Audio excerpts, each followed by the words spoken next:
Marseille, la deuxième ville de France, avec 1 million d'habitants et ses décors aux allures de carte postale. Mais Marseille, c'est aussi une ville qui détient l'un des taux de criminalité le plus élevé du pays. Une ville au bord de la crise de nerfs, car ici, tous les chiffres de la délinquance sont dans le rouge. Règlement de compte, trafic de stupéfiants, c'est des livraisons à 500 kilos. Vol avec violence, braquage. C'est terrible quand même, ces gens. Rien ne semble pouvoir endiguer l'explosion de la délinquance et de l'économie souterraine. Certains sont perdus, définitivement perdus. Et ça, c'est le signe d'une société qui va mal. C'est une phrase de se convaincre d'un quartier king. Lâche tout.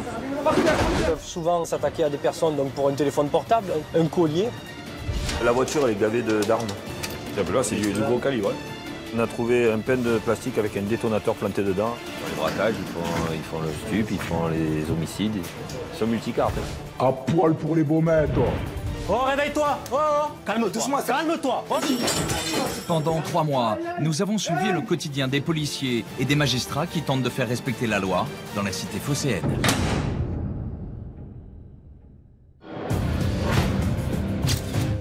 Nous sommes dans les quartiers nord de Marseille, tôt dans la matinée. On a affaire à un règlement de compte qui s'inscrit dans du banditisme classique qu'on a sur Marseille. S'il vous plaît, messieurs, est-ce que vous pouvez vous écarter? Allez. Ici, il y a quelques minutes, un commando de tueurs a mis fin au règne de Roland Gabin, une figure de la pègre locale. Un homme considéré comme l'un des parrains de la ville. Âgé de 46 ans, ce caïd marseillais était fiché au grand banditisme. C'est le 11e règlement de compte depuis le début de l'année. Cette femme, une habitante du quartier, a assisté à l'exécution. Sous le choc, elle est emmenée à l'écart par les policiers. Christophe Barret est procureur à Marseille. Quand il y a un meurtre, c'est lui qui supervise l'enquête. Et les règlements de compte, il connaît. À Marseille, on en dénombre une quinzaine chaque année, souvent liés à des guerres de territoire sur fond de trafic de stupéfiants. C'est quelqu'un qui n'a pas un passé d'honnête citoyen, voilà. Et manifestement, on est sur un règlement de compte, donc quelque chose de très organisé, avec 2 véhicules, 4 hommes qui en descendent, cagoulés, armés, et vraisemblablement une dizaine de coups de feu, avec ce qu'on appelle des gros calibres. À la recherche de la moindre trace, les experts de l'identité judiciaire passent au crible la scène du crime. Dans les affaires criminelles, ces indices sont souvent précieux pour remonter jusqu'aux auteurs de ces tueries. C'est la manifestation de cette concurrence, de cette violence, de cette lutte pour le pouvoir, pour l'argent, pour la maîtrise d'un trafic. Forcément, ça alimente une économie souterraine. Nous sommes à l'Évêché, un lieu mythique, l'équivalent à Marseille du 36 quai des Orfèvres à Paris. Ici, ont défilé les plus grands flics marseillais, mais aussi le gratin du banditisme local. Il n'est pas allé, il est toujours temps de... Il vient de se lever, hein. Ben, il est toujours temps de se mettre en dispo, là. Franck et Jérôme appartiennent au groupe Voie Publique, une unité d'investigation. Depuis plusieurs mois, ils enquêtent sur un gros bonnet de la drogue, un homme qu'ils ont mis sur écoute. Allô, oui. Ah, mon frère, ça va quoi? Et toi? Je retranscris les appels qui nous intéressent, qui intéressent l'enquête. Savoir quand ils parlent de shit, d'argent, de transactions. Ce matin, les enquêteurs viennent d'obtenir une information capitale. Oui, je vais venir, mais j'ai pas fait parce que j'ai changé la location. Oh putain, t'entends? Il a changé la location. D'accord, vas-y, je vais tout à l'heure, je t'envoie un message avant de venir. L'homme s'apprête à effectuer une importante livraison de drogue. Et pour brouiller les pistes, il doit changer de voiture de location. Donc il va les rendre la location, il faut aller se mettre en place Anto. Donc il va aller le voir. Appelle Briard. Les enquêteurs décident de se rendre sur place afin d'identifier le nouveau véhicule et continuer la surveillance de ses déplacements. C'est à bord d'un sous-marin, une voiture banalisée permettant de voir sans être vu, que Franck et Jérôme partent observer leur cible. Ça va se jouer sur un mouchoir de poche. Dépêche-toi. Il n'y a pas une minute à perdre. Ils doivent arriver avant le trafiquant pour assister à l'échange des véhicules. Si tu vois qu'il est là, tu traces, hein. Tu laisses le camion. Ouais. Ouais, voilà, ici t'es impeccable. Sur place, les policiers prennent aussitôt position. Ils n'attendront que quelques minutes l'arrivée de l'homme.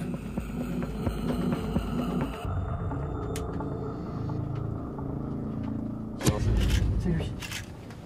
Vas-y, vas-y. Vas-y, c'est lui. Mets-toi. Ah, mais c'est bon, je l'ai. Ouais, c'est bon. En survêtement gris, c'est le chef du réseau qui alimente en résine de cannabis plusieurs cités marseillaises. Considéré comme très dangereux par les policiers, il est aussi extrêmement méfiant.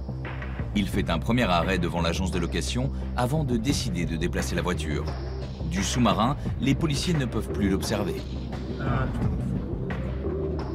Putain, il s'est garé là-bas, ce con. Jérôme sort pour aller se poster dans une chambre d'hôtel en face de l'agence de location. Service de police de Marseille. Oui. Est-ce que vous avez une chambre disponible où je puisse surveiller l'extérieur? Bien sûr. Je vais regarder la vue. Ah ouais, là c'est nickel, c'est parfait là. Merci, ouais. Le policier vient de trouver une chambre avec vue parfaite sur les malfaiteurs. Allez, viens, regarde-moi, que je te fasse une jolie photo. Regarde-moi. Ah oui, elle est belle celle-là. C'est dans la boîte.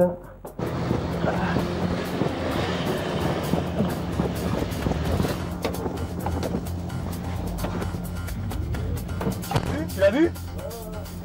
Il pourra pas dire qu'il est jamais venu au véhicule. Voilà, la photo parle d'elle-même. Un peu plus tard, l'homme ressort avec un nouveau véhicule. Ça y est, c'est lui. C'est quoi? C'est une Clio. Hein? C'est une Clio, ça. C'est une Clio. Il faut maintenant relever la plaque d'immatriculation. Il vient vers nous. Il vient vers nous. Attention, ne te mets pas trop près de la fenêtre qu'il nous voit.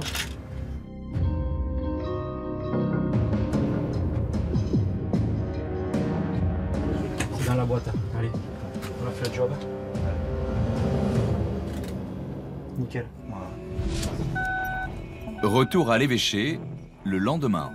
Avant de continuer leurs investigations, les policiers retranscrivent sur procès-verbal les dernières évolutions de l'enquête. Donc là, on met sur procès-verbal la surveillance d'hier soir, la surveillance quand on va à l'agence de location, quand il va changer la voiture, pour que la juge soit informée des faits. Voilà, donc on fera, à côté de ça, on fera un album photo, puisqu'on l'a filmé et puis on a pris en photo le trafiquant, donc on apportera ces photos au dossier et on représentera le jour où les aura en garde à vue. Belle journée pour nous. On a des coms hyper intéressants. Patrick dirige le groupe Voix publique. Avec Delphine, il surveille les conversations des trafiquants depuis 1 an. Ils connaissent tout de leurs habitudes. Si j'apprends à les connaître, je vais pouvoir décrypter des choses qu'au départ de l'affaire, je ne vais pas pouvoir décrypter. Parce que bon, ils n'utilisent pas le mot résine de cannabis pour parler du shit. Ils n'utilisent pas...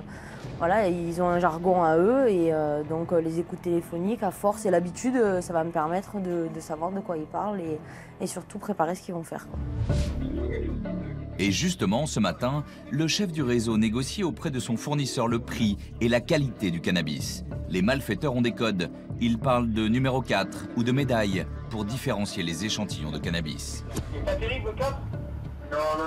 Au téléphone, le trafiquant met en cause la qualité de la résine de cannabis de son fournisseur pour négocier à la baisse le prix d'achat. Pas te mentir, tu as vu le cadre?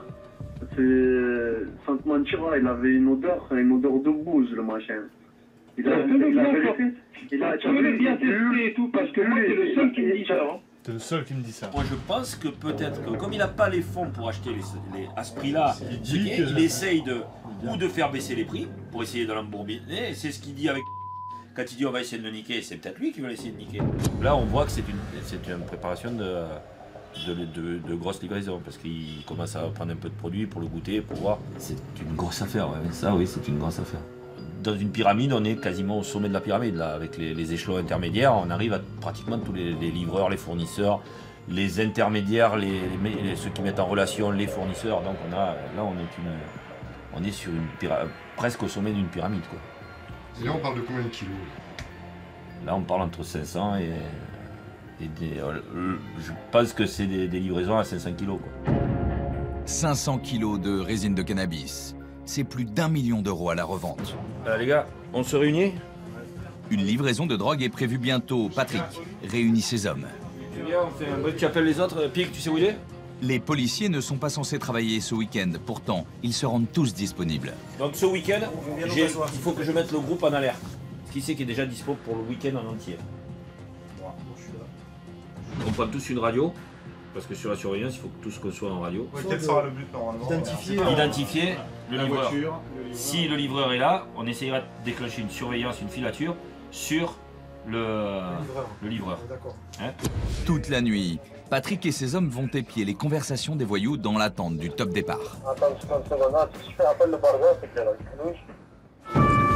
Marseille, il est 9 h du matin et le dealer vient de jouer un mauvais tour aux policiers.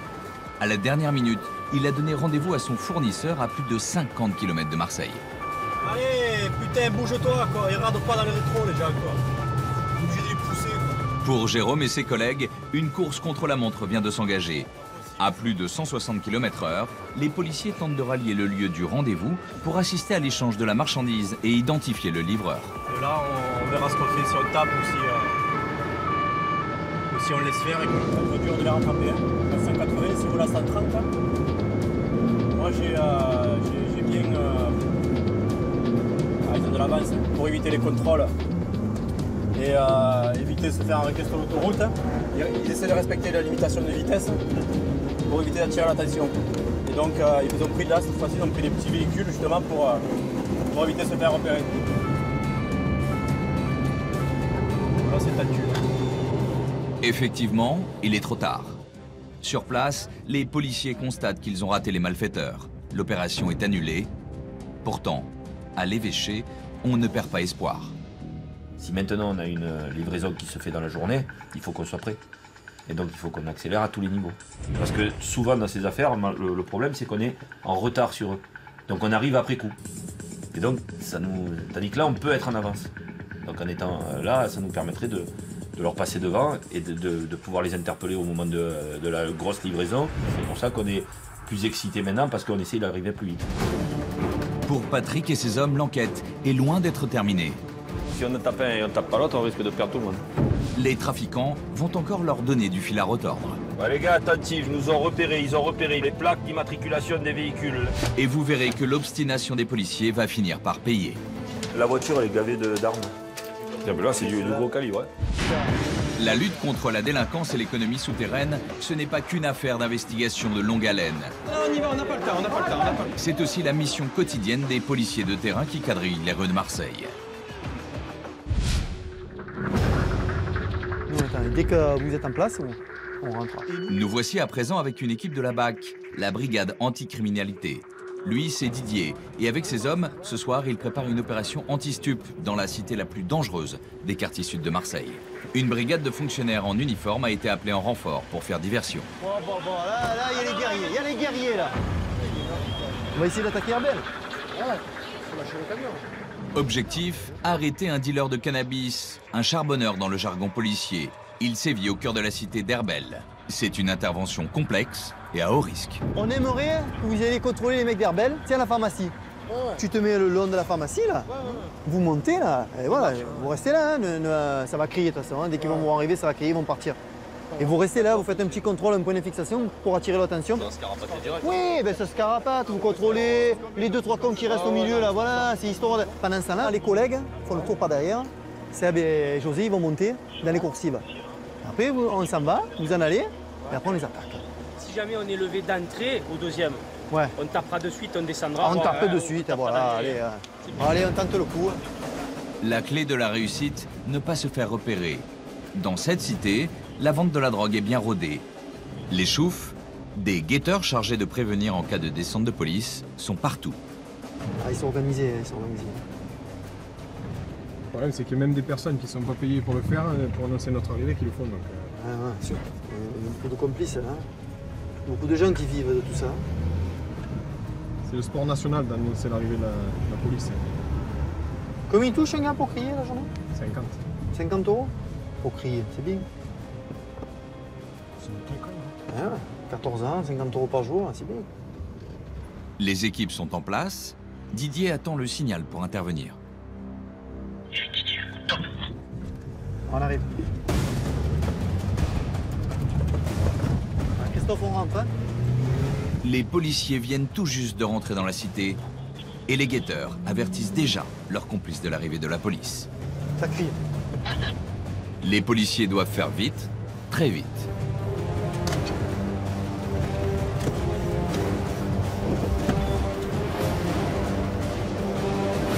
Dans les coursives de l'immeuble, les hommes de la BAC se trouvent nez à nez avec le vendeur. Un jeune homme qu'ils connaissent bien, chaque jour, il écoule une centaine de barrettes de hashish. Seulement voilà, les policiers ne trouvent rien sur lui. Prévenu à temps par les guetteurs, il s'est débarrassé de la drogue. Il tente de justifier sa présence dans l'escalier, tant bien que mal. Il s'appelle comment ton cousin? Mais ton cousin, c'est un fantôme, parce que tous les appartements là, ils sont vides. Ah, tu sais où il habite ton cousin ou tu sais pas où il habite? Oui, je sais où il habite. Qu'est-ce que tu fais là? Il était déjà cherché en bas. On était en bas. Ah, il est parti et tu cherches. Didier et ses hommes fouillent les coursives de l'immeuble. Ils en sont persuadés, la drogue se trouve derrière l'une de ces portes.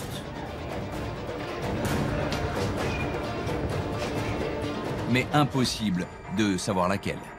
Les hommes de la BAC décident d'abandonner les recherches. Ils reviendront plus tard, dans la nuit.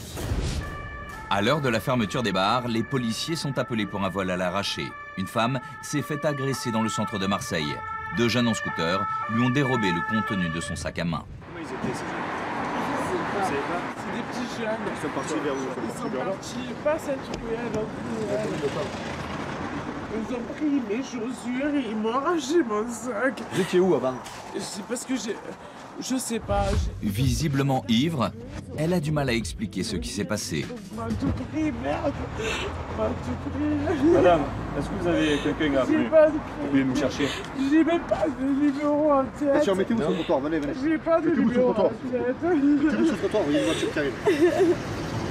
J'ai pas de numéro en tête, j'ai rien, j'ai plus rien. Pendant ce temps, des collègues essaient à tout hasard de retrouver ses affaires dérobées. On a essayé de trouver vos chaussures. Non, je ne sais pas. Madame, vous écoutez ou quoi? Madame, vous écoutez ou quoi? Nous, pour vous aider, il faut qu'on trouve un numéro de téléphone. Quelqu'un puisse venir vous chercher, vous comprenez? Vous comprenez ou pas? Alors, réfléchissez, vous nous donnez le numéro de téléphone. J'ai pas de numéro en tête. Allez, calmez-vous, madame. Comment je me calme? Comment vous voulez que je me calme? Et on m'a volé ma carte bleue, comment je vais là? Madame, d'accord, qu'est-ce que vous faites? Vous êtes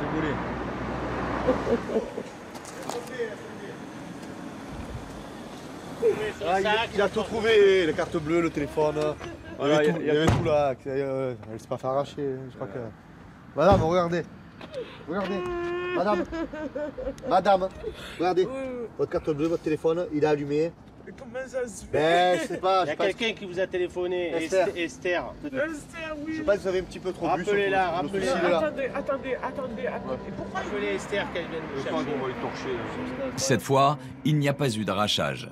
En état d'ébriété, la femme a probablement dû renverser son sac, une cinquantaine de mètres plus loin. Retour à l'évêché avec Patrick et ses hommes. Les trafiquants de drogue viennent de quitter le sud de l'Espagne. Les policiers ne veulent pas laisser passer l'occasion d'intercepter le convoi. C'est quand même 5 kilos, tu ne le mets pas n'importe où non plus quand même. Hein. Ouais, il est allé chercher le produit. Il va se donner rendez-vous là dans la nuit, tu vas voir, il va recevoir un appel. Autour de Patrick, une vingtaine de personnes est mobilisée. Les voyous sont armés et dangereux cette nuit. Il faut les mettre hors d'état de nuire. Avec Jérôme, nous rejoignons la frontière espagnole. Ça fait des mois qu'on est sur eux, qu'on les surveille. Donc ils ont déjà fait beaucoup de voyages et celui-ci est... On a attendu pas mal de fois, celui-ci est bon pour nous parce que bon, on sait qu'ils sont chargés, donc on va se répartir sur plusieurs aires de repos, sur l'autoroute. Et voilà, donc filature et dès qu'on peut, on les interpelle. Dans la voiture, la tension est palpable. Intercepter un convoi de drogue, c'est une opération extrêmement périlleuse. Et pour Jérôme, c'est une première. C'est pas qu'on est excité, mais voilà, c'est un stress positif et on est professionnel jusqu'au bout. Hein. Les trafiquants de drogue, c'est des individus qui sont très connus de nos services, qui sont sont éventuellement armés, on sait qu'ils ont des armes, puisque l'un d'eux est recherché pour un règlement de compte. C'est une interpellation qui n'est pas évidente, c'est forcément dangereux. Sur cette aire d'autoroute, les trafiquants ont leurs habitudes. Sitôt passé la frontière, c'est ici qu'ils s'arrêtent régulièrement pour faire une pause. C'est l'endroit où le groupe Voie Publique espère les interpeller. Tu vas te positionner comment? Ouais, je vais me mettre sur un parking, normalement, régulièrement stationné, puis on va attendre que tous les autres véhicules arrivent, puis on va faire le point, et puis on va peut-être commencer la filature d'ici, ou voire même peut-être interpeller les individus s'ils se posent. Aussitôt arrivés, les policiers s'équipent, prêts à intervenir. Mais il y a un problème. Là, il ne faut pas qu'ils nous arrivent en pleine bouche, parce que s'ils nous arrivent, là, on est détronchés, je vous le dis. Le système de géolocalisation des téléphones portables vient de tomber en panne. Pour les policiers, il est désormais impossible de connaître la position exacte du convoi chargé de drogue. Anto, je vais voir si on peut mettre un chouf là-haut sur l'autoroute. Patrick décide de placer un guetteur au bord de l'autoroute. On va aller se positionner là-bas avec les collègues de la PJ. Lui, il commence à regarder, au bout de 10 minutes, on ira le relever, et ainsi de suite, parce qu'on va avoir les yeux comme un des gobies, on les voit passer, mais c'est très compliqué, quoi. Et c'est notre seule solution. Il fait nuit noire, et repérer le véhicule du chef du réseau devient mission quasi impossible. Rien n'est simple, tout se complique, en fait. On n'a jamais cette chance qui fait que... Oh, le petit truc qui nous fait qu'on réussit, quoi. Mais c'est jamais simple, donc ils nous donnent tous plus ou moins du mal. Eux, ils sont quand même assez performants, on va dire. Dans ce genre-là, ils sont quand même assez performants. Alors que Patrick s'apprête à relayer son collègue au bord de l'autoroute, allez, la voiture surgit. C'est une Clio. Une Clio MBE qui va être passée, ouais. On part. Ouais, sur l'autoroute, on part. À notre niveau, à nous. Oh, on est passé. On annonce sur les zones, mais tu n'écoutes pas parce qu'il annonce sur les zones, là. Ils viennent de l'annoncer. On va essayer de la rattraper. Hein, on va voir si c'est celle-là. Ça marche. Rapidement, Patrick rattrape la voiture suspecte, celle du chef du réseau.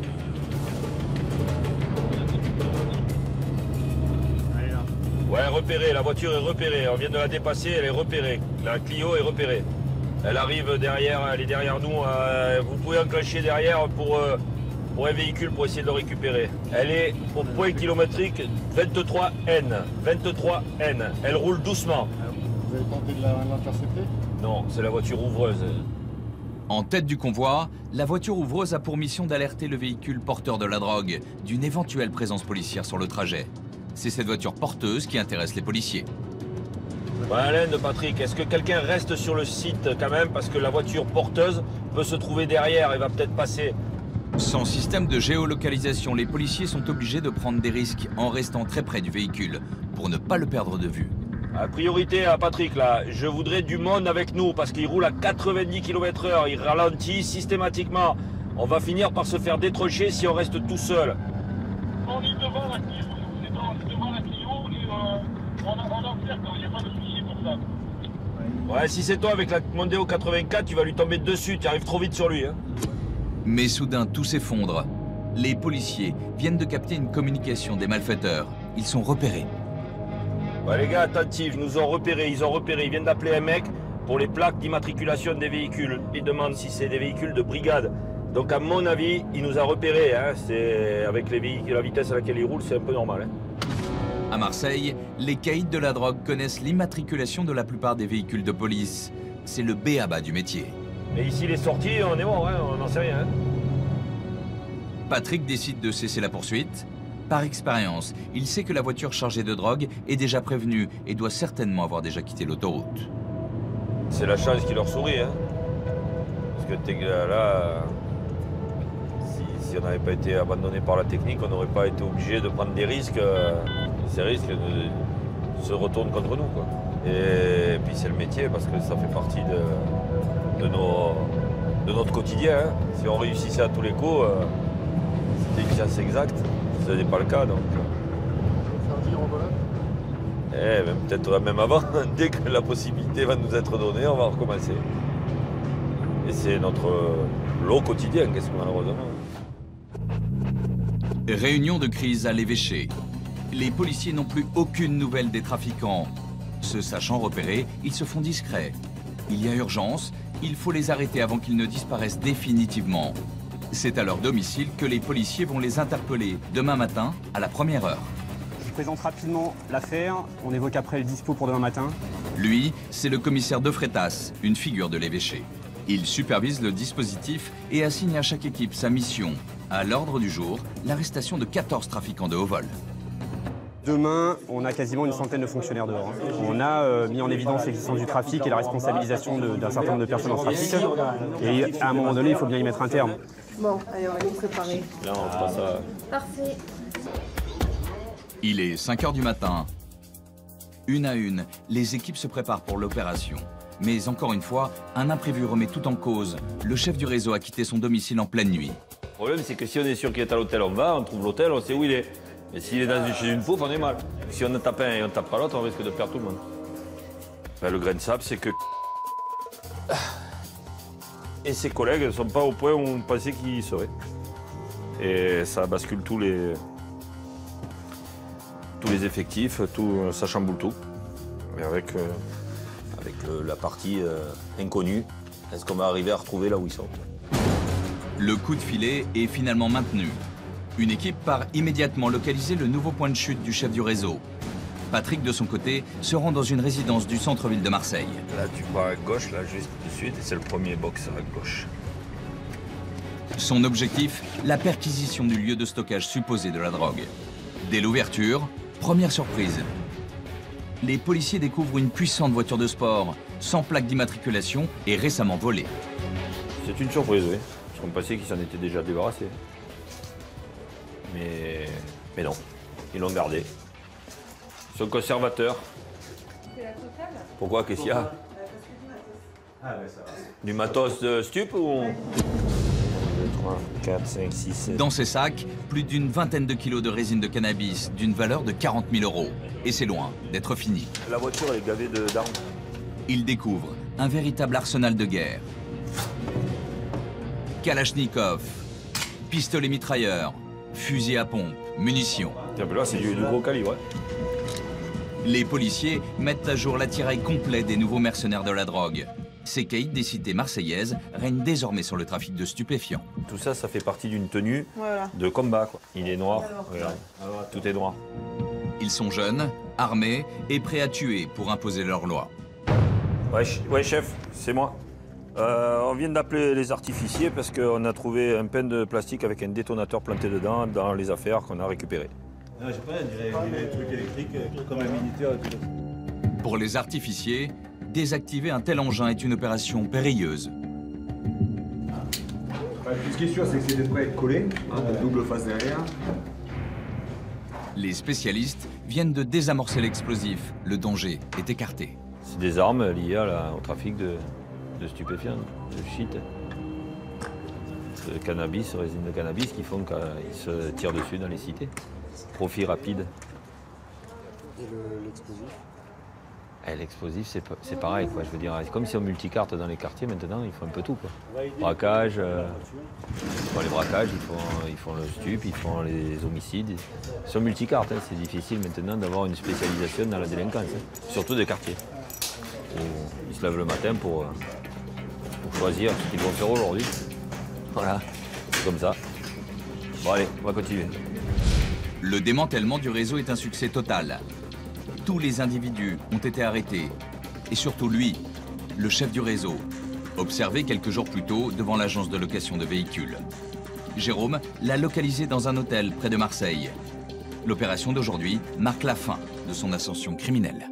Détention non autorisée de stupéfiants, emploi non autorisé de stupéfiants, acquisition non autorisée de stupéfiants, offre ou cession non autorisée de stupéfiants, participation à association de malfaiteurs, en vue de la préparation d'un délit puni de 10 ans.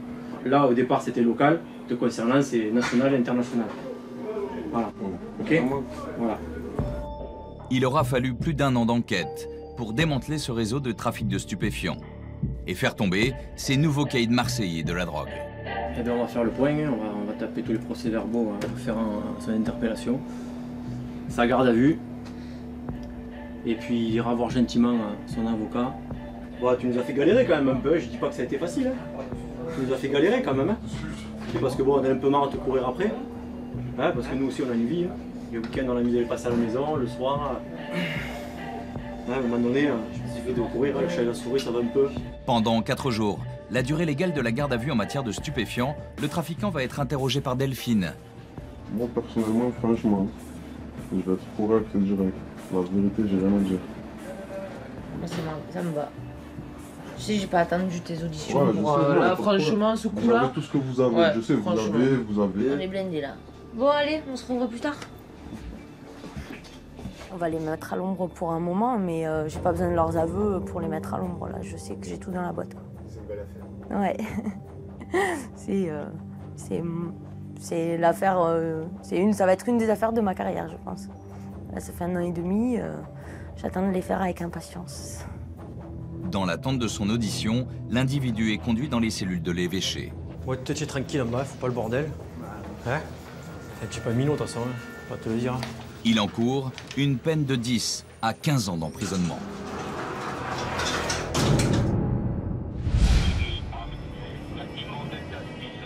Retour à Herbel avec les hommes de la BAC, la brigade anticriminalité. Il est 2 h du matin.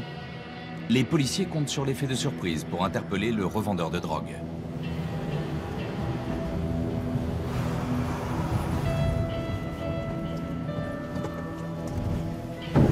Peine perdue. Devant eux, en bleu sur ce scooter, un guetteur les a déjà repérés. Sa mère, on pourra jamais l'avoir avec ça. L'homme file donner l'alarme pour prévenir le dealer de la présence de la BAC dans la cité. Les policiers décident aussitôt de couper la retraite au dealer. Ils connaissent l'appartement où il se réfugie. Sur cette coursive, au premier étage, l'individu qui court, c'est le dealer. Le policier à ses trousses arrive trop tard. C'est la police. J'ouvre un derrière votre volet. Hein. Il a eu le temps de rentrer. Ouais. Ouvrez votre porte, sinon il y a quelqu'un qui va venir la défoncer. Hein. Donc il est dedans, et vu l'heure, on ne peut rien faire. En dehors des heures légales de perquisition, les policiers ne peuvent pas pénétrer dans un domicile. Soudain, des projectiles sont jetés sur les policiers. L'environnement devient de plus en plus dangereux. Les hommes de la BAC décident de partir. Un pavé dans la tronche, tu vas bien. Ça a jeté, on a jeté les pavés. Ça a jeté les pierres? Des pavés, ouais. Non. Eh oui, mais là où on était, de l'autre côté. On l'a vu passer. Ah ouais? On a vu, c'est pour ça que c'est du monte. Ouais. Pour la police, il est de plus en plus difficile de pénétrer à Herbel, comme dans bon nombre de quartiers de Marseille. Dans certaines cités, véritables supermarchés de la drogue, ce sont désormais les dealers qui imposent leurs lois. AVC, c'est l'immatriculation de la voiture.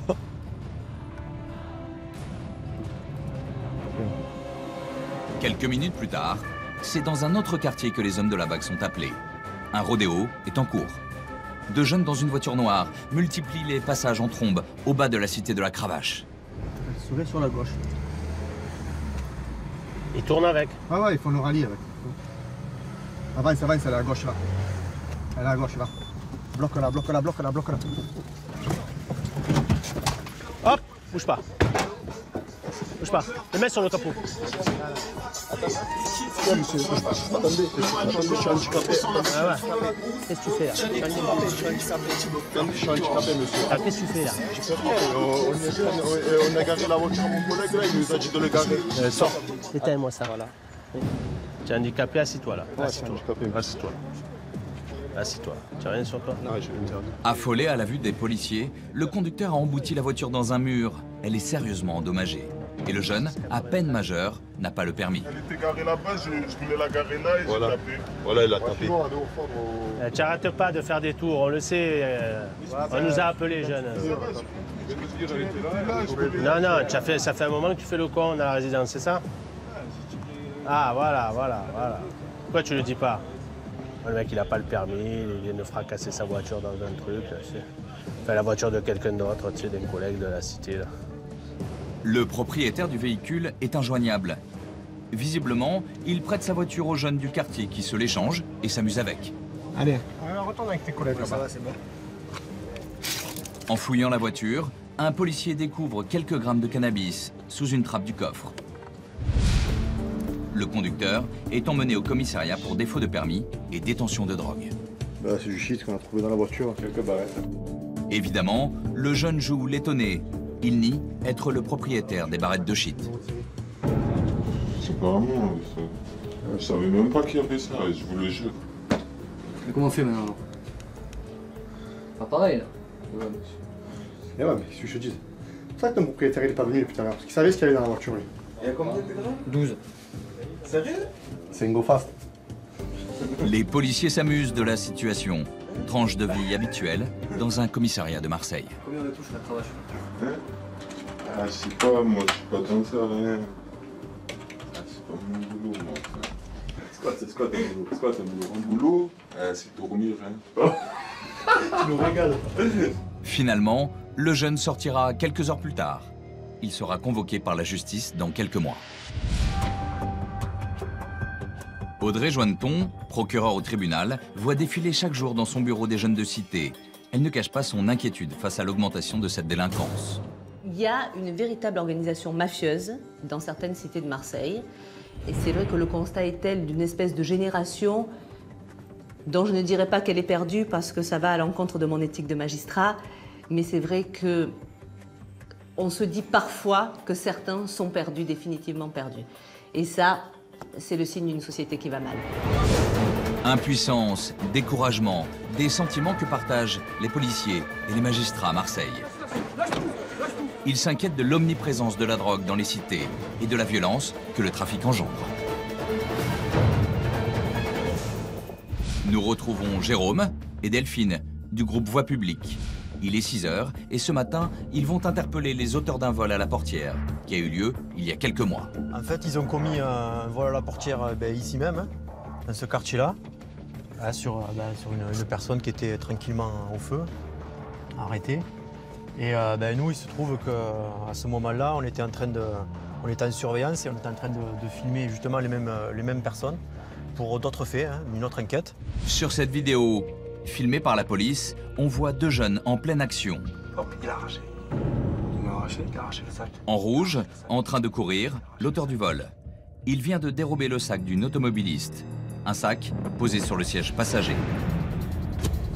Après enquête, les policiers ont identifié les voleurs. Ils vont maintenant les interpeller chez eux, dans les quartiers nord.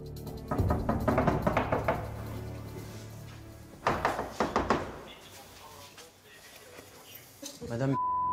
C'est la police. Oui, police. Qu'est-ce qu'il dit? Quoi ton nom? Il n'y a rien de grave. La police. Donnez-moi. Bouge pas, c'est quoi ton nom? Non, mais laissez-le. Me note-le s'il faut. Je commence pas. C'est ton petit frère, Ziad? Demande-lui qui se calme tout de suite. Ça va, wow. C'est passé. Te menottes sinon. C'est les mœurs. C'est les mœurs. Non, ça n'a rien à voir. Une autre affaire. Lui, c'est le complice du vol. Il est déjà connu des services de police pour vente de drogue et vol à l'arraché. Les enquêteurs veulent mettre la main sur la veste qu'il portait lors de l'agression. Elles sont où tes affaires? Je vous jure que c'est ici. Ces vestes, elles sont où par hasard? Je vous jure que c'est ici. Il n'y a pas de veste, il n'y a rien. Il n'y a pas de veste. Avant de partir, les policiers contrôlent son véhicule. Elle est où? Elle est en bas, monsieur. C'est quoi, c'est Kyo, non? Oui. Et surprise, dans le coffre, ils y découvrent un stock de cuivre, certainement dérobé sur un chantier destiné à être revendu sous le manteau. Qu'est-ce que tu fais avec ça dans le bureau derrière? Hier, je l'ai récupéré. Tu l'as récupéré où? À ton campagne. Vous demandez à mon patron, c'est tout. Et si demande vous dites non, vous me mettez vol de cœur avec. Mais les policiers ne s'attardent pas trop. Dans cette cité, ils ne sont pas les bienvenus. Malgré l'heure matinale, la situation peut déraper à tout moment. Là, à droite. Là, on l'emmène à l'évêché, il va être passé en garde à vue. On va le remettre en cellule, on va aller chercher son complice. Aujourd'hui, ils font du stup, demain ils arrachent le sac, après-demain, ils font un cambriolage, dans un mois, ils font un braquage. C'est la délinquance d'aujourd'hui, quoi. Et que, ils n'ont plus de spécialité, et ils font tout et n'importe quoi. Et c'est les opportunistes, c'est l'occasion qui fait que dès qu'ils ont un bon plan, ils le font.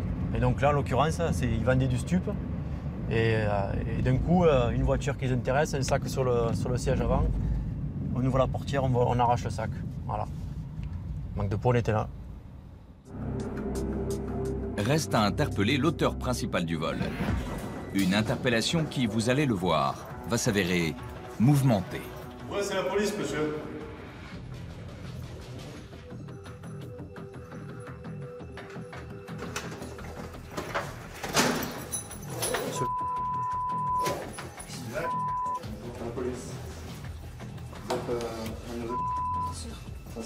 Réveille-toi.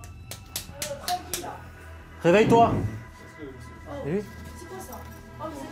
Oh, réveille-toi. Oh, réveille-toi. Visiblement, l'homme est ivre. Les policiers ont du mal à le réveiller. Donne-toi-moi voilà. Oh non. Y'a que ça pour te réveiller, c'est ça? Bouge pas, bouge pas, bouge pas. Bouge pas. C'est la police. Bouge pas. Pourquoi tu te réveilles pas? Tant bien que mal, ils parviennent à le menotter. Mais qu'est-ce qu'il a, lui? Il est pas bien, non? Ça va? Il n'y a pas de souci. Ah, bah là, il s'est réveillé, ça y est, là, il est réveillé. On va faire une perquisition ici. On va t'emmener, tu vas aller en garde à vue. Tu as droit à un avocat, à un médecin. Mais pourquoi? Pour une histoire de vol à la portière. Moi j'en veux plusieurs des avocats. Ah oui. Ah oui. On traîne dessous, si tu veux. Tu travailles? Ouais, je travaille, vous inquiétez pas. Non, je suis pas inquiet. Moi je parle pas avec vous. Je suis pas inquiet. Les enquêteurs sont à la recherche d'indices pouvant le confondre. Y'a rien. Faut les scapes de main. Ils perquisitionnent l'appartement. Non de rien. Non. Rien de rien. Eh ben, y'a vraiment rien. Ils veulent connaître l'origine de ses revenus. Voilà, si je cherche en plus, s'il travaille. J'ai déjà travaillé dans ma vie. C'est pas ça, je te demande si tu travailles en ce moment. En ce moment, je travaille pas. J'ai déjà travaillé dans ma vie. C'est tout. Enfin, tu me réponds. Difficile d'avoir des réponses aux questions avec toi. On travaille pour moi. C'est pas pareil, là. Hein? Tu viens d'où? T'as Comment l'offert? Ouais, me l'offert.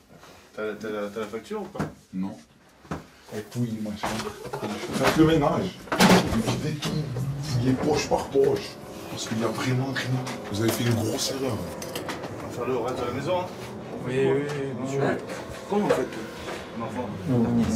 Une perquisition, ça s'arrête pas à ta chambre. Mais bien sûr, la perquisition, ça s'arrête pas à ta chambre. Hein. La perquisition, c'est domicile. C'est pas assez bien, laisse-le, il faut fouiller un peu là. Reste là, assis-toi, reste là, assis-toi. Allez, viens, écoute, ne parle pas. Calme-toi. Ne sors pas de ta chambre, reste là. Vous avez une facture pour l'ordinateur? Elle a une facture, vous inquiétez pas. Allez, sortez. Qu'est-ce que vous parlez avec elle? Sortez-moi la facture. Pendant la fouille, l'individu s'emporte et devient violent. Calme-toi, doucement, calme-toi. Oh, mais t'as bu, tu pues l'alcool. J'ai les yeux injectés. Aïe, aïe. Les policiers finissent par le maîtriser. Calme-toi, je t'ai calmé ou pas?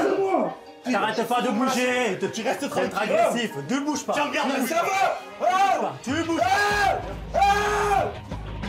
Tant que tu seras pas calmé, on va pas te lever, d'accord? Vous me détachez, je ne bouge pas, chef. Calme-toi. Calme-toi. Reste comme ça, là, t'es tranquille. Mais pourquoi vous faites ça? C'est ça que je veux savoir. Pourquoi vous venez faire ça? Sous l'effet de l'alcool, le suspect commence à divaguer. Tu crois que t'aurais été balancé? On va faire un kilo en rentrant. Balancer, on va faire un kilo en rentrant. Tu crois que t'aurais été balancé? Pourquoi balancer? Je sais pas, je te demande. Ah, je sais pas, moi, si je faisais quelque chose, je pourrais être balancé. Mais quand tu fais rien, je peux être balancé. Il y a deux choses différentes. Les billets verts, les billets violets, le talbin. Non, non, ne vous inquiétez pas. 6 000, 7 000, 10 000 le mois. Oui. Allez. Les policiers ne trouveront rien dans l'appartement. Tu vas avec eux? Merci beaucoup.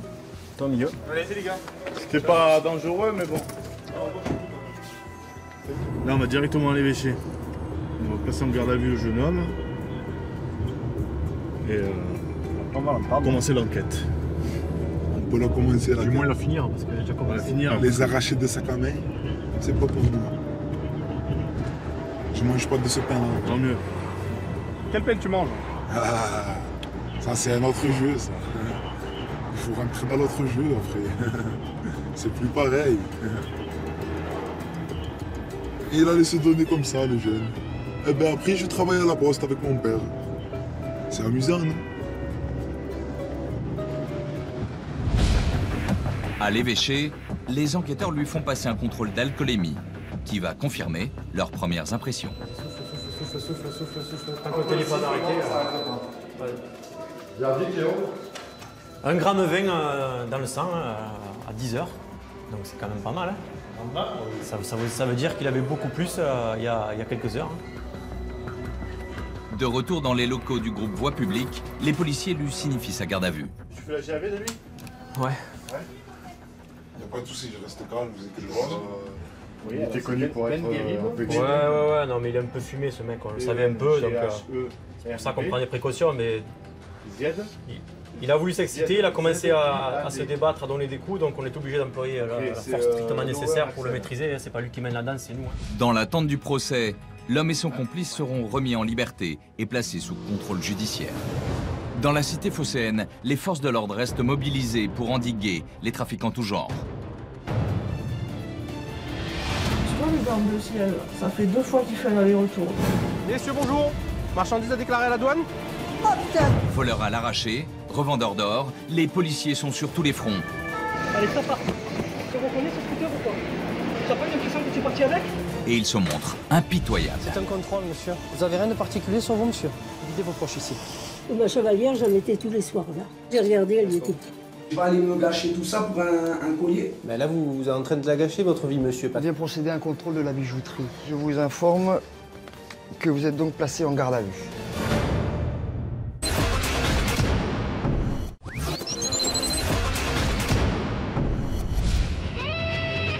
Marseille, c'est aussi le premier port français. Une porte ouverte sur le monde, mais aussi une plaque tournante pour tous les trafics. Chaque année, près de 2000 ferries en provenance du Maghreb et de la Corse accostent sur le port. Dans le viseur des douaniers, les membres d'équipage. Certains d'entre eux approvisionnent les marchés de Marseille en cigarettes de contrebande. Isabelle est agent des douanes. Accompagnée d'un collègue, elle nous montre leur manège.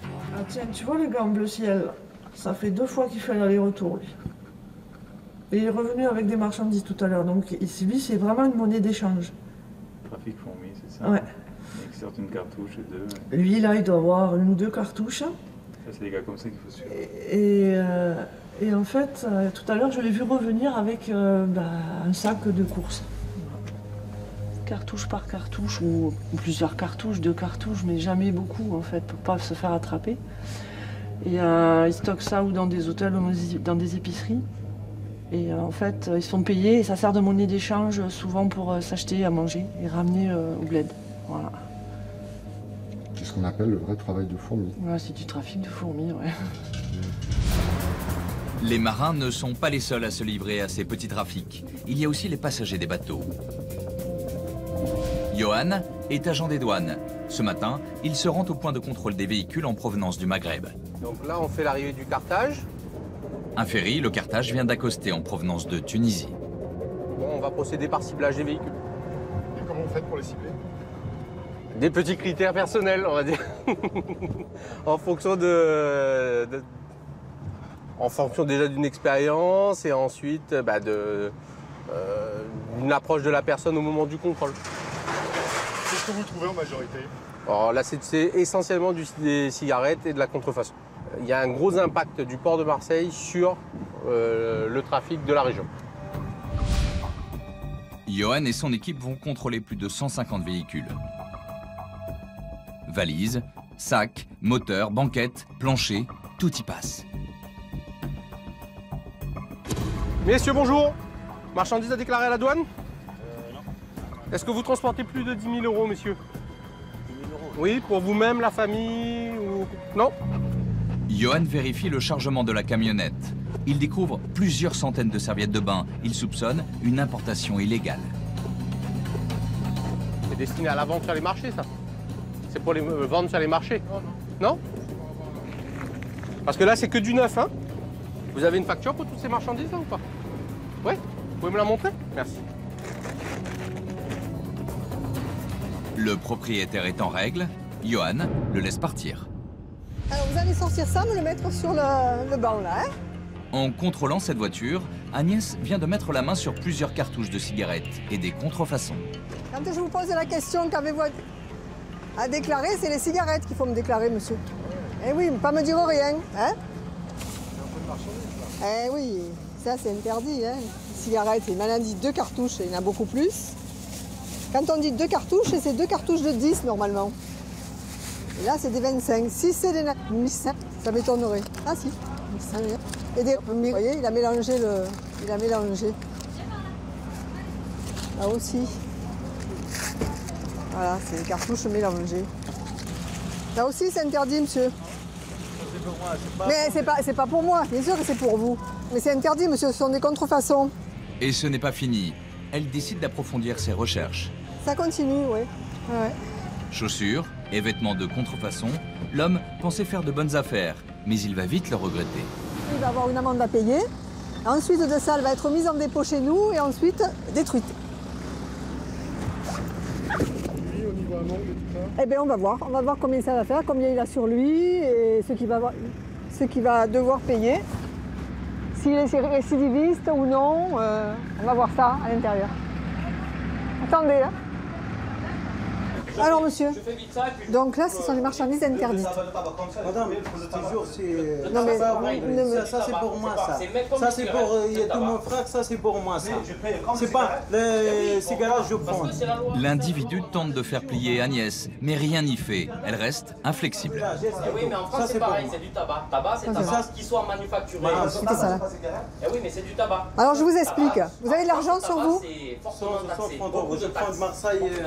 Alors, vous m'avez déclaré 2 cartouches de cigarettes. Je vous ai laissé. Là, il y en a 5. 1, 2. C'est pas moi qui fais... Ça, c'est de prendre pour toi. Ça, c'est... Non, mais c'est pas la question que je vais prendre pour moi.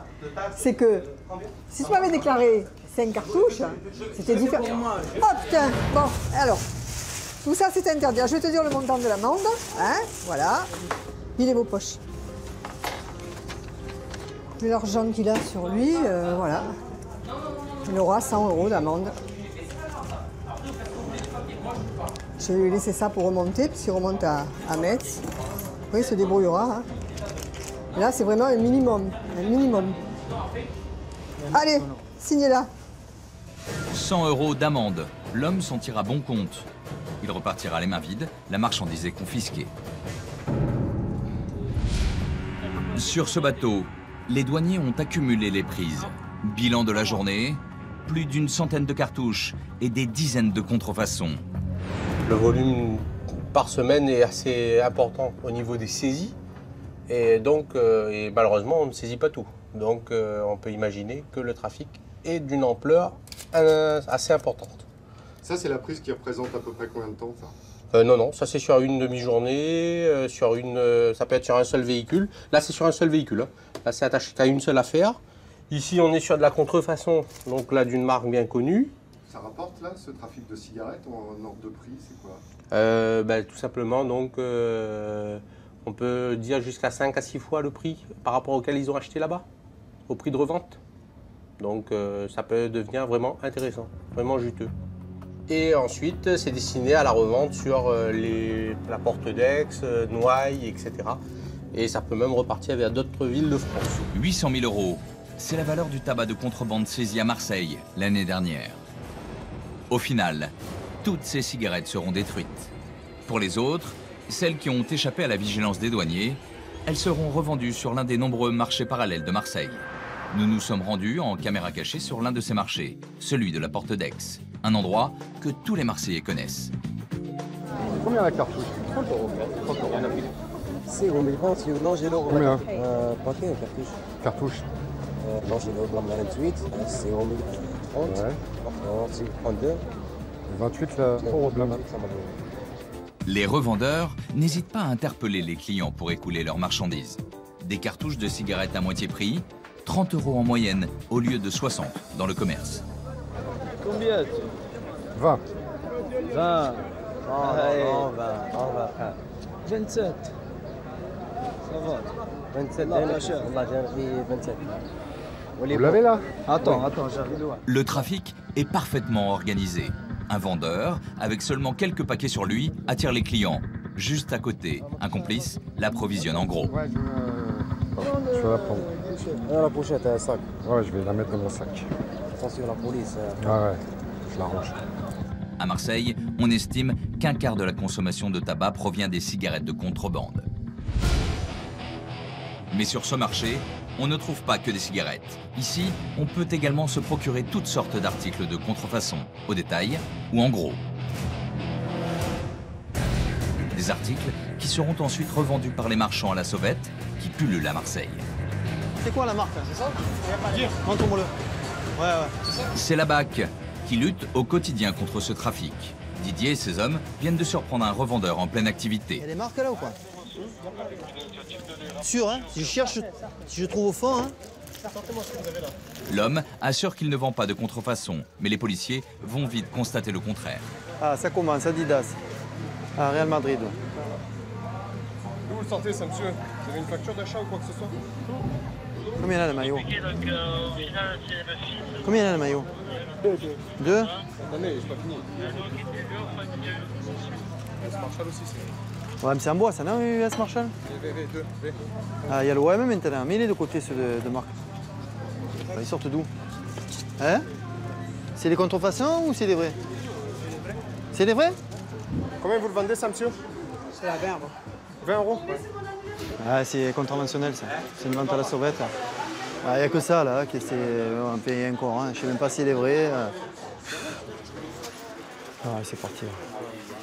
Bon, on ne t'embarque pas. Hein? Par contre, on ne veut plus te voir, là. D'accord? Hein? Devant tout le monde et tout, on ne veut plus. Hein? Terminé. Hein? Tiens, prends ça. Allez, sors. L'individu peut s'estimer heureux. Les hommes de la BAC le laissent repartir sans le verbaliser, faute de preuves suffisantes. On fait du social, cette histoire. On fait du social.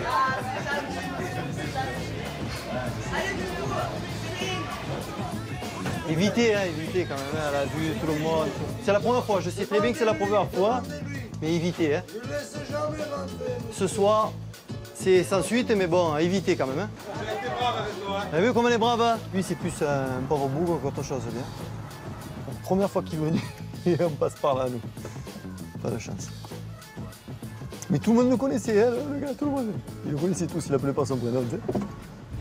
Franck, policier à la BAC, se rend ce matin chez un couple de personnes âgées. Ils viennent d'être victimes d'un vol par ruse il y a quelques minutes à peine.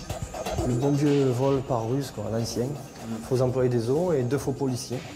Le faux employé des eaux s'est introduit chez le couple. Puis, des faux policiers complices se sont présentés pour l'interpeller. Dans la confusion, les 3 individus ont dérobé une chevalière en or. Bonjour monsieur, bonjour madame. Alors cette fois, c'est des vrais services de police, hein? Je l'espère. Regardez. Oui, mais vous aussi. Ouais, je sais. Mais c'était la même, ça ressemblait à cette carte-là. On n'a pas bien vu. Oui, monsieur, c'était la même. Parce qu'ils ont dit, vous avez affaire à un voleur.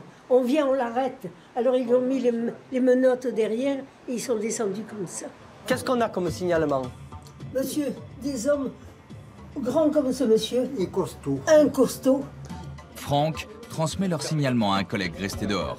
Les 3 voleurs sont peut-être encore dans les parages. Quel type on avait? Européen, nord-africain? C'est pas nord-africain, pas du tout. Européen? Européen. D'accord. Européen. Européen.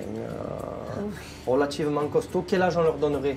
Ouh, monsieur, les deux, là, peut-être une trentaine d'années. Voilà, trentaine d'années. Voyant ces hommes, j'ai été interloqué, ils voulaient absolument aller dans les chambres. Maintenant, on n'ouvrira plus quand on attendra personne. Voilà. Donc heureusement qu'il ne nous a pas limités. Le sentiment pour la personne. Les personnes vulnérables sont une cible de choix pour des voleurs rusés, prêts à toutes les audaces pour quelques grammes d'or. Elle était posée où, la chevalière? Sur la table de nuit de ma femme, oui. Alors, la chambre de mon mari est là, moi je couche là. Et ma chevalière, j'en mettais tous les soirs là. Immédiatement, j'ai regardé, elle datait du début où on s'est mariés, on a 65 ans de mariage. Mon mari a 90 ans, j'en ai 88. Vous comprenez? C'est terrible quand même, ces gens. Les signalements restent vagues. Bon courage, messieurs, dames. Faites attention à vous et déplacez-vous au commissariat du 8e pour le dépôt de plainte, d'accord? Oui, nous irons dans l'après-midi. Très bien. Franck, t'es loin, Franck? Non, je suis pas loin, là. De retour à son véhicule, le collègue de Franck le prévient qu'il vient de repérer 2 individus. Ils correspondent au signalement des voleurs. Il y a des mecs qui viennent de monter dans la voiture avec une mégane blanche avec marqué dessus. Pas une minute à perdre. Les suspects viennent de partir en voiture. 3 individus, un faux employé des eaux et 2 individus se faisant passer pour des policiers.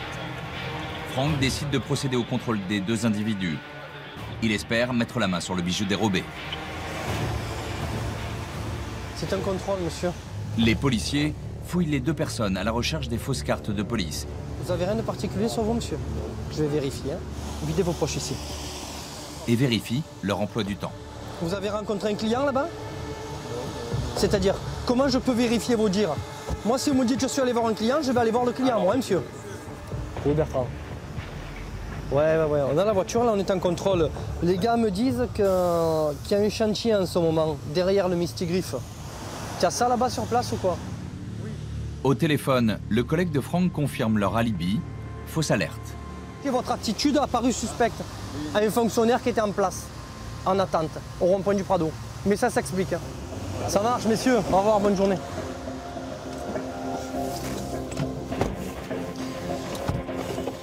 Ils tournaient, ils viraient, tu vois. Je les ai suivis, ils faisaient pas de course. Le manège nous paraissait suspect, non? Mais en fait, il n'y a rien. Non, mais j'ai compris après. On estime que 3 kilos d'or, l'équivalent de 60 000 €, sont dérobés et revendus chaque mois à Marseille. La fièvre de l'or s'est emparée de la ville. Cette nouvelle ruée vers l'or, c'est au tribunal de Marseille qu'on la mesure au quotidien. Ici, pas un jour sans qu'un dossier de vol d'or ne soit traité. Un véritable fléau. Nous sommes à la permanence d'urgence du parquet. Ce qu'on va faire, c'est qu'on va lui faire une composition pénale avec stage de citoyenneté. Florent Crouy est substitut du procureur. C'est lui qui donne une réponse judiciaire aux interpellations du jour. On peut avoir jusqu'à 5 à 10 vols à l'arrache de colliers par jour, avec de jeunes majeurs, mais surtout également des mineurs qui sont le plus souvent mis en cause dans ces procédures.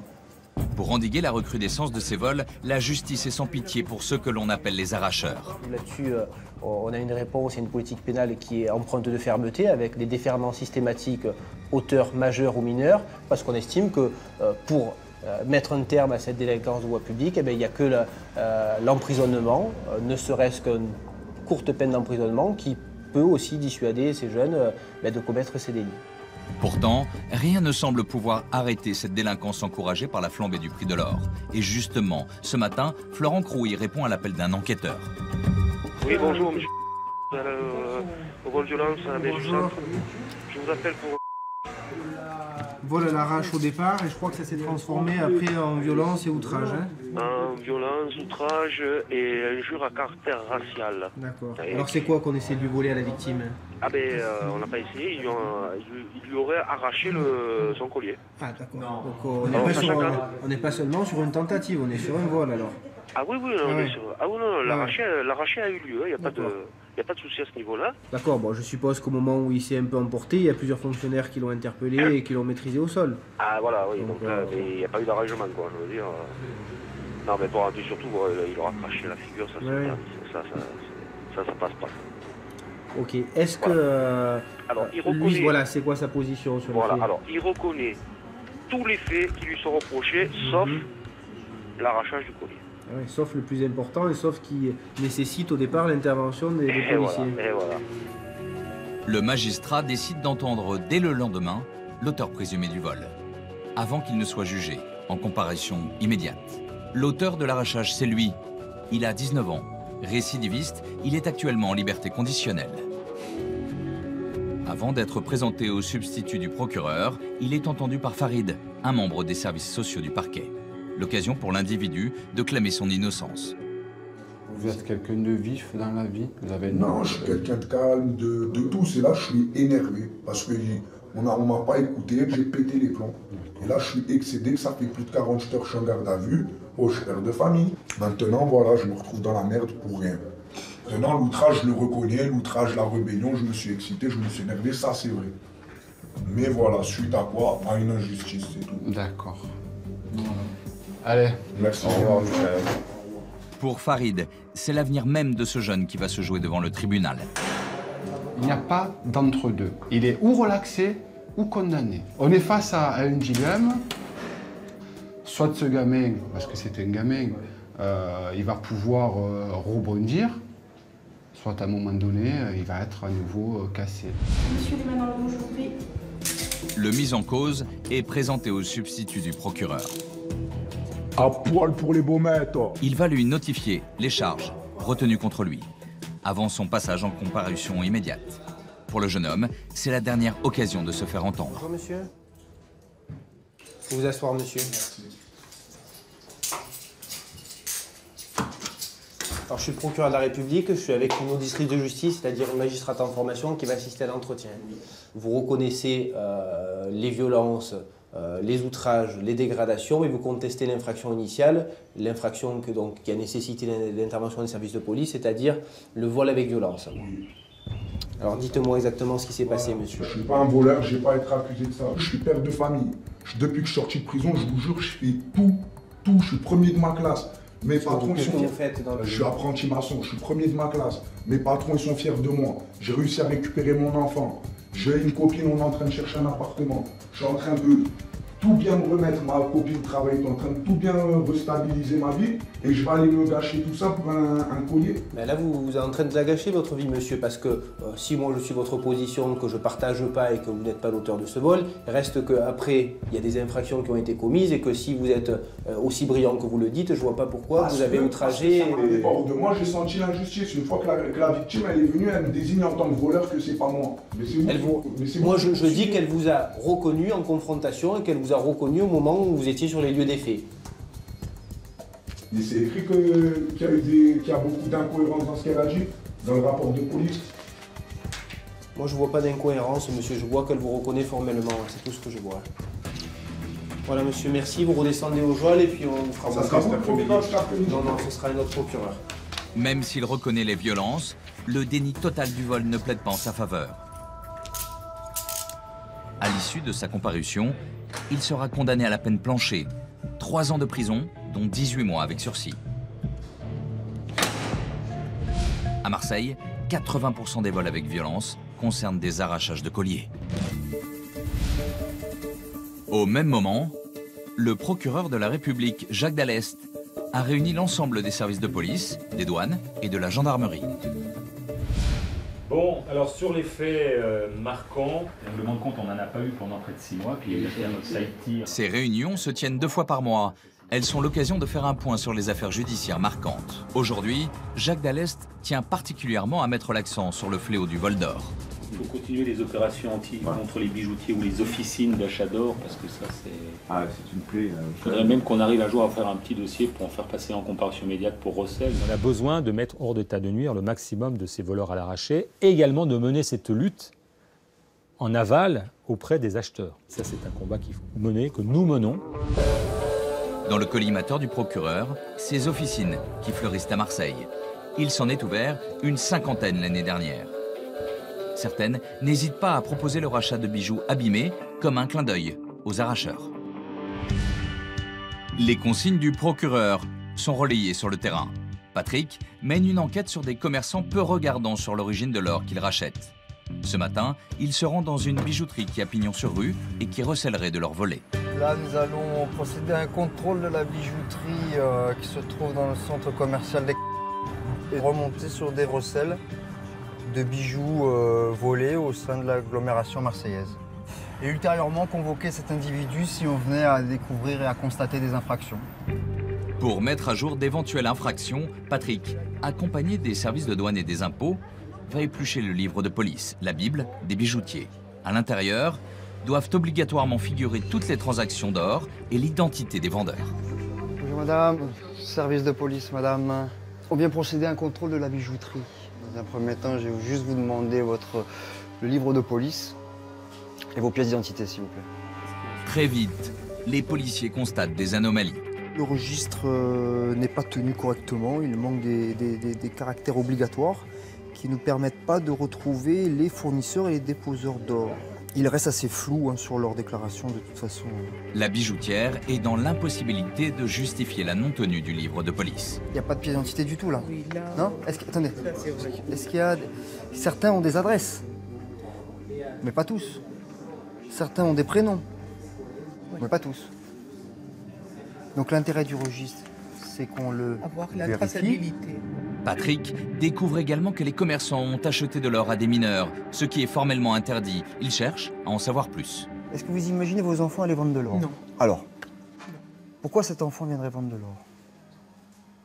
Vous pouvez simplement vous poser peut-être la question que peut-être ça provient, peut-être que lui ne l'a pas volé, mais peut-être que c'est quelqu'un qui lui a demandé d'aller le vendre. Peut-être. C'est envisageable. Bon, et bien à partir de là, vous n'avez pas à lui racheter. Je conçois, vous êtes peut-être fatigué, mais on ne peut pas se justifier comme ça. Hein? C'est vrai. Voilà. Pour couronner le tout, le bijoutier est incapable d'estimer ses revenus. Vous savez ce que vous gagnez par mois, monsieur, quand même. Non, vous ne savez pas du tout. Ce qui est totalement... Non. Plus précisément, il faut que je vois pour vous le dire.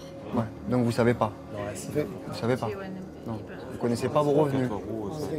Non, mais c'est ça, je vous pose la question. Vous ne connaissez pas. Livre de police non tenu, rachat d'or à des mineurs, revenus inconnus. Les enquêteurs ont la conviction que les bijoutiers sont hors la loi. Parce qu'il n'y a plus de comptabilité là. Elle peut rien faire ce qu'elle veut. Elle aimait pas les noms, elle aimait pas les noms. Pour des gens qui tiennent une bijouterie, ils n'ont pas connaissance de leurs revenus, de leur activité. C'est très très flou. Hein. Tout est reporté sur leur comptable alors que je pense que... Et s'ils ouvrent la bijouterie le matin, c'est pour savoir un peu... Enfin, ils ont une idée de leur activité quand même. Quelques jours plus tard, nous retrouvons Patrick. Il a convoqué la bijoutière pour qu'elle s'explique. Bonjour. Monsieur donc des violences urbaines. Bonjour madame. Il a progressé dans l'enquête et a fait de nombreuses découvertes. Aussitôt, il lui signifie sa mise en garde à vue. Asseyez-vous.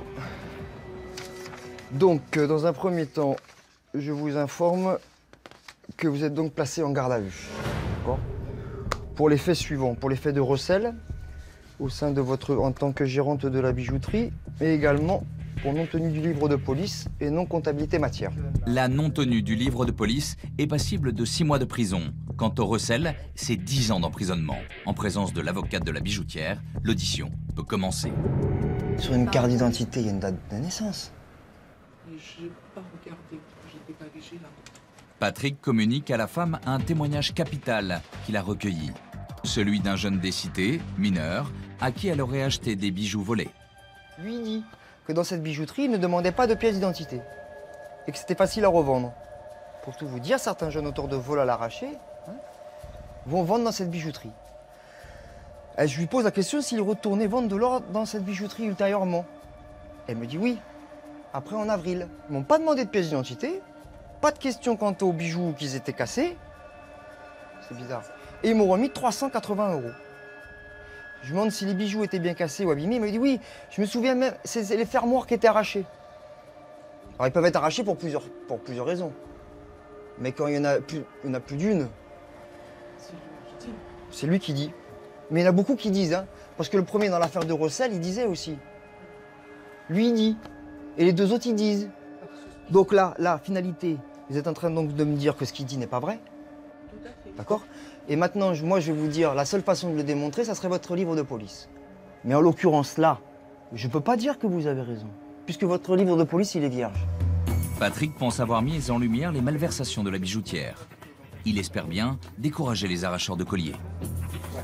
Si cette information pouvait être donnée à l'ensemble des crapuleux qu'il peut y avoir dans le centre-ville de Marseille, à savoir que les bijoutiers ne rachètent plus l'or que s'il n'y a pas des éléments démontrant qu'elle appartient bien à la personne.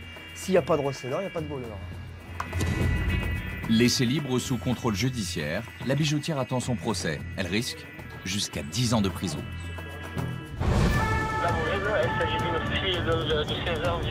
Une délinquance qui explose, des voyous de plus en plus jeunes. C'est là que le problème, c'est que même très jeunes, ils sont capables de tout la faire, la connerie. Allez, c'est parti. Vous comprenez ce scooter ou quoi? Ça fait l'impression que tu es parti avec? Voilà, un million d'hommes de roue, ils seront passés en garde à vue. Sur le port, les enquêteurs découvrent des milliers de contrefaçons. Combien ça peut être vendu, ça? 5 €? Dans un instant, vous verrez que policiers et douaniers vont de surprise en surprise.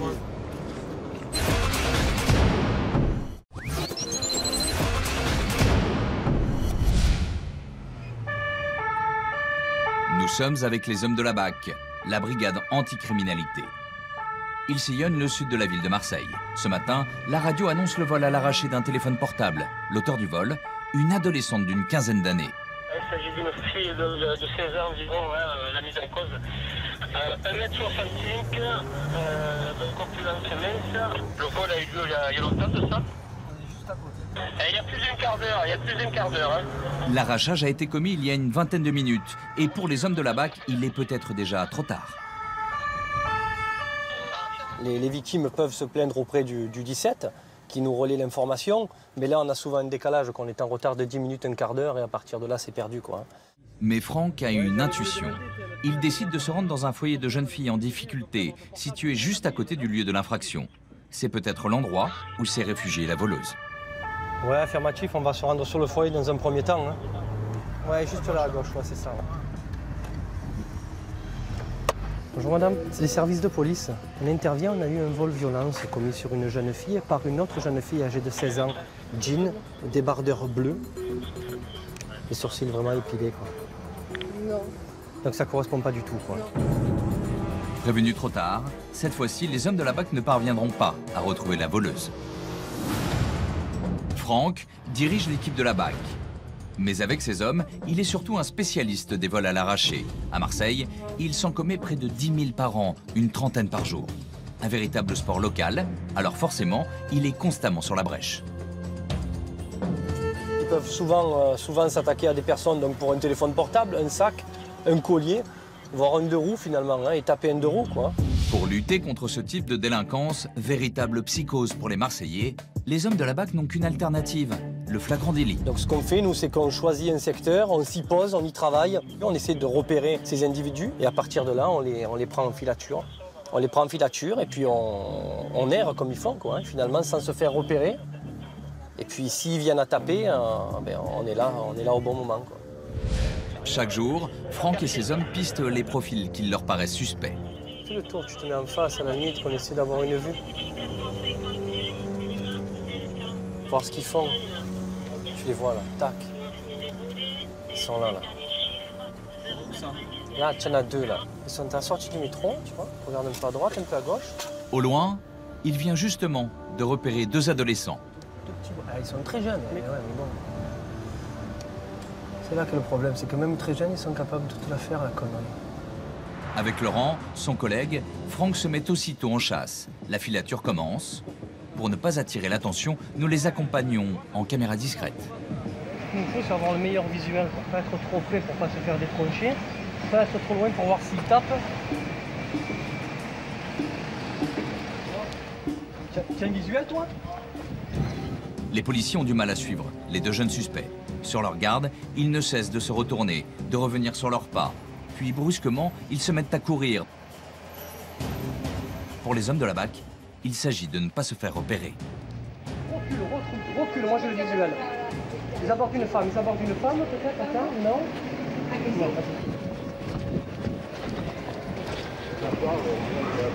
a quelque chose qui les intéresse. Au bout d'une heure, les individus semblent avoir enfin trouvé ce qu'ils cherchaient. Ah, ils se sont mis en attente, ils sont magnifiques. Ils se sont mis en attente, donc je pense qu'ils ont trouvé ce qui les intéressait. Ils essayaient de démarrer un scooter, mais bon. Voilà, le black monte dessus, fais voir. Je te lâche, hein, je te lâche. Allez, c'est parti. De l'autre côté de la route, ils tentent de démarrer un scooter. Pour les policiers, plus une seconde à perdre, c'est le moment d'intervenir. Pose ton téléphone. Tu le reconnais ce scooter ou quoi? Tu le reconnais pas? Tu n'as pas l'impression que tu es parti avec? Non. Le jeune voleur n'a pas eu le temps de s'enfuir. Franck vient de l'interpeller. Pendant ce temps, Laurent est à la poursuite de son complice. Non? Tu veux dire quoi? Que tu m'as mal? Non mais quoi? Mais où mon collègue? Non mais ton collègue, t'inquiète. Ton collègue, on l'a déjà attrapé. Et il nous a déjà raconté sa version des faits, ton collègue. Donc ne t'inquiète pas, mec. C'est la tienne que j'attends. Tu sais quoi? C'est ce que tu vas commencer à me dire là, qui va me permettre de te faire confiance ou pas. D'accord? Hein? C'est pas un gros larcin. C'est quoi? C'est un 50. C'est pas l'affaire du siècle. C'est un 50 ou pas? 125. 125? D'accord. Tu as bien compris? C'est pas un gros larcin. Ce qui est important, mec, quel âge tu as? 14. Tu as bien compris ce qui est important? C'est que tu reconnaisses la vérité, parce que la vérité, on la connaît. Tu sais pourquoi on la connaît? Parce que, mec, ça fait 2 heures qu'on te suit. Donc, ah, tu as vu? Bon, tu vas me dire que tu as vu et tu le voles. Non, ne me dis pas ça, je te crois pas. Moi, ce que je veux, c'est la vérité. Tu as bien compris ça? C'est juste ça à décrocher, en fait. Ouais. Tu décroches ça, tu as juste le bloc volant cassé, mais il est pas très résistant. Tu démarres. Mais il nous a raconté déjà, t'inquiète pas, hein, mec. Attends, ne commence pas à me dire que c'est pas toi, parce que c'est lui, vous êtes ensemble, hein. On est d'accord, hein. C'est pareil pour moi. À 14 ans, l'ado à la casquette est déjà connu des services de police. Il y a quelques mois, il a été arrêté pour trafic de stupéfiants. Je pense qu'ils seront placés en garde à vue, hein, puisqu'il y a un vol en réunion. Donc un vol en réunion d'un de roue, ils seront placés en garde à vue. Et puis à l'issue, ensuite, on verra ce qu'il adviendra d'eux. vient de se commettre 10 rue Antoine Maurras, sur le 16e arrondissement, un carjacking. À Marseille, pas de répit pour la police. Au même moment, la radio annonce qu'une personne vient de se faire braquer son véhicule. C'est une autre équipe de la BAC qui s'en chargera. C'est mécano ou quoi? Allez les jeunes. Attends-nous, attends-nous, attends-nous. Allez, c'est là que tout se décide. Arrivés au commissariat, les deux jeunes voleurs de scooter engagent la discussion avec Franck. Ils ne réalisent pas la gravité de leurs actes. C'est pas un vol, c'est un vol, mais pas tout à fait. Pour s'amuser. Pour s'amuser, d'accord. Vous vouliez qu'un Dax, absolument. C'est ça? Hein? C'est ça? Ne vous inquiétez pas, ils prennent ça à la rigolade. Donc finalement, on en fait de même. Hein. Nous, on est là, on les interpelle, on récupère un bien, on le rend à la victime. Apparemment, de toute façon, en bon état. Hein. Donc nous, finalement, c'est ce qu'on cherche à faire. Quoi. Ils n'ont pas conscience de ce qu'il leur arrive? Non, ils n'ont pas conscience, ou je crois qu'ils s'en foutent finalement. Hein. Je crois que l'un d'entre eux est récidiviste. Non, ils n'en ont pas conscience. Ou en tout cas, ils ont conscience de leur âge. Ils connaissent la machine judiciaire. Et ils savent qu'en l'état, ils n'ont pas grand-chose à craindre de toute manière. Hein. Là, ils seront vraisemblablement relâchés. Hein. Je pense que ce soir, ils seront chez eux. Une heure plus tard, ils seront effectivement relâchés. À Marseille, plus de la moitié des vols sur la voie publique est l'œuvre des mineurs. Un phénomène qui ne fait que s'amplifier. Retour sur le port, avec les services de la douane. C'est là que sont réalisées les plus grosses prises. Chaque année, près d'1 million de conteneurs transitent ici. Nicolas Masson dirige les brigades des douanes du port et aujourd'hui, il supervise le contrôle d'une cargaison qui lui semble suspecte. Normalement, on devrait avoir de l'outillage usagé, pas mal de pièces de machinerie. Mais bon, l'envoi est intéressant parce que la provenance est une provenance Maghreb qui parfois peut révéler quelques surprises. Et d'autre part, l'importateur, c'est une première importation qu'il opère. Donc sur un premier trafic, comme on connaît assez bien le trafic qui passe par ici, on aime bien voir véritablement si ce qui est déclaré correspond à la réalité. Dès l'ouverture, les douaniers comprennent que le contrôle va être compliqué. L'intérieur des conteneurs est difficile d'accès. Le chien ne peut pas détecter la présence de drogue.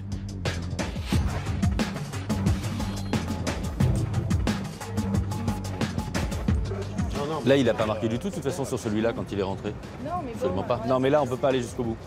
Et avec le temps qu'on a, là, normalement, ça pourrait dégager une odeur jusqu'ici ou pas spécialement?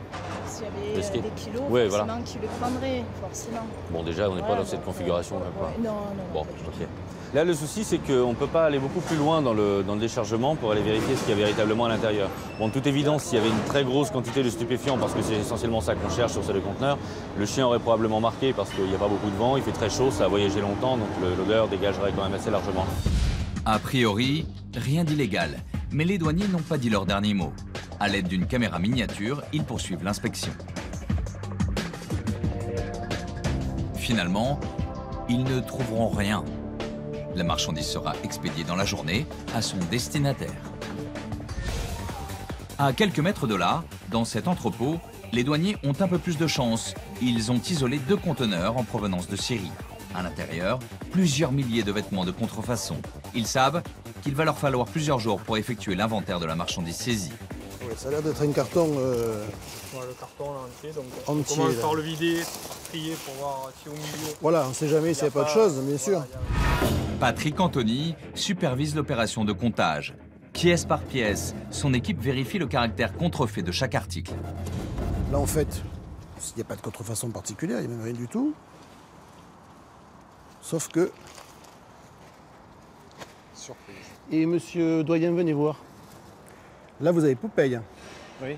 Et si vous regardez devant, il n'y a rien. Et si vous regardez les boutons, regardez ce qui est écrit sur les boutons. Oui, Burberry. Burberry. Non, mais là, oui, c'est n'importe quoi. C'est vraiment n'importe quoi. Il y avait Dolce & Gabbana là, un bouton Dolce & Gabbana, Burberry, Louis Vuitton et à la fin c'était autre chose. Voilà, donc là, il y a Burberry et Popeye. Donc bah, c'est vraiment...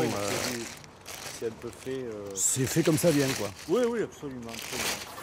Un travail fastidieux, mais essentiel pour permettre aux marques copiées d'engager les poursuites judiciaires. D'abord, dans un premier temps, il va falloir que les marques nous confirment que ce sont même des contrefaçons.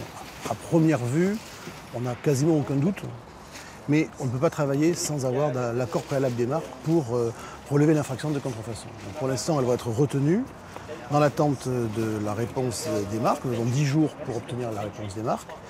À l'issue de ces 10 jours, quand toutes les marques auront confirmé le caractère contrefaisant des marchandises, elles seront saisies par service des douanes.